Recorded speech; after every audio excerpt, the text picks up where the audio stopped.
Let me tell you a story. Back in my country, I have volunteered in an organization that pushed for universal health care. Then, we have this activity where we're distributing condoms and lubricant as part of a campaign on safe sex and early pregnancy. During one of our room-to-room campaign, one of my friends noticed that I got my period. Of course, I immediately covered it and asked her for a spare sanitary napkin. Sadly, she hadn't. So I ran to the nearest store to get some. As I ran, an idea immediately hit me. Here, we're distributing free condoms when having sex is a choice instead of us distributing sanitary napkins to women. Because, hey, we did not choose to have this monthly visitor, did we? I did not choose this topic because I wanted my monthly supply of sanitary napkins to be free.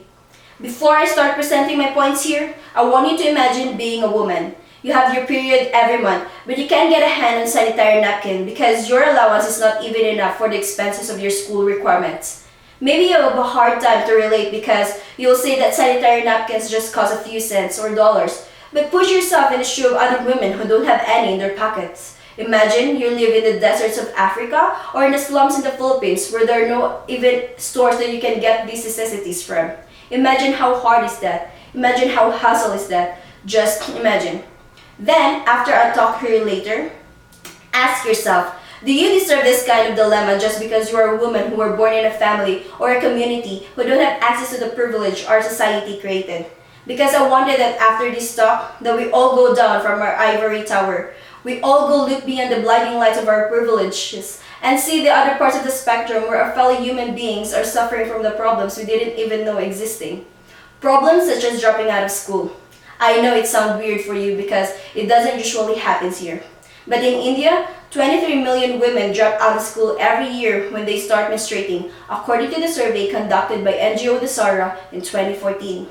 All of these just because of the lack of proper menstrual hygiene as well as access to these necessities.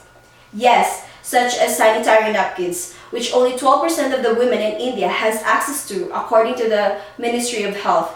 According to the ministry, nearly 60,000 cervical cancer deaths are reported in India, two-thirds of which are due to poor menstrual hygiene. The issue of napkin is not even new in Canada.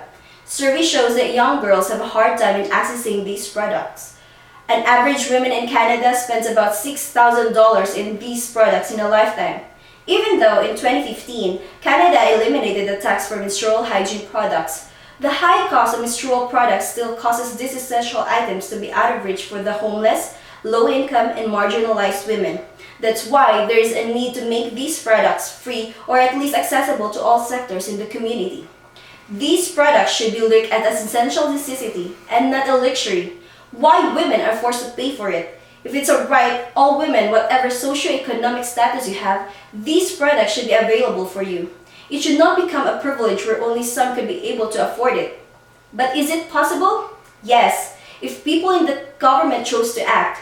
In fact, Scotland made this possible as they said to become the first country to provide free sanitary pads and tampons all over their country. If one country can find a way to make it free, then why can't we? Lucky for us, our country is already walking towards that direction. But I'm not speaking for the privileged. Yes, I am talking about the women's right here and the things we deserve. But I think most of us here do not necessarily look at these things as problems. But how about the marginalized sector, the homeless, the girls in the slums of Asia? How about them? Because access to these necessities, or even menstruation in general, greatly affects their life up to the point that they would drop out of school. I am speaking here because I want you to think of them. I want us to speak for them. Let us go down from our ivory tower. Let us widen our horizon, widen our perspective. Let us look beyond the walls of our privilege that hinders us to see the real problems of our society.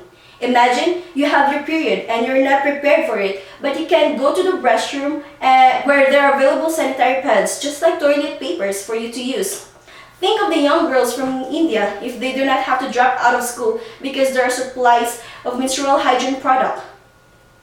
Think of all the women in all parts of the world, how it will be a relief for them if they don't get rid of the hassles of availing these products.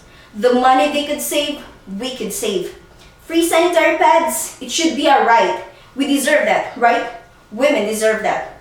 Period.